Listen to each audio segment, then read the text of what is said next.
The most important part of this team is that Malwika is the only character that does a lot of Night Soul hits, or Night Soul align damage, which means you need to on-field her a lot of the time. So at the start I just get some energy and I can get Bennett's burst straight away, but after that I make sure to do 2 spins and a dash, as that's the most damage when you're not getting reactions, and I just want lots of hits. I want to fill up at least half of that meter, so that I will then go and do this rotation a second time.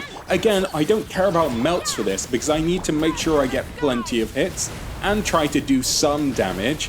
And so you end up doing 2 whole rotations before you set up for that one where you break the shield. And when you break the shield, you need to make sure you've got everything ready so you can get all your buffs up. You do your Bennett burst, your Xilonen skill, you do your Rosaria burst first, and then her skill to make sure the cryo lines up, and then melt Malwika's burst.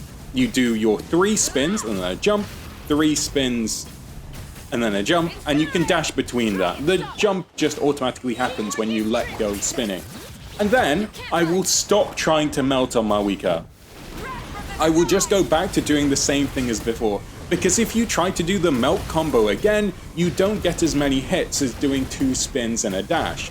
And I need as many hits as possible so I can burn through that Papilla Abyssal Void Ward with enough points from Malwika, so that I will then go and do this again. So I just get my energy, get Bennett's burst if I can, and I will do this 2 spins and a dash, because that's the most damage when you're not reacting anything. And that sets me up, hopefully, if the boss stays targetable for long enough, to be able to get these 2 breaks perfectly aligned so I can melt Malwika's burst twice.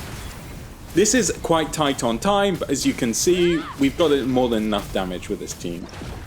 I hope that helps. If you have any questions, feel free to ask away. This also means that you don't have to build as much energy on Rosaria because she's only ulting twice this whole time.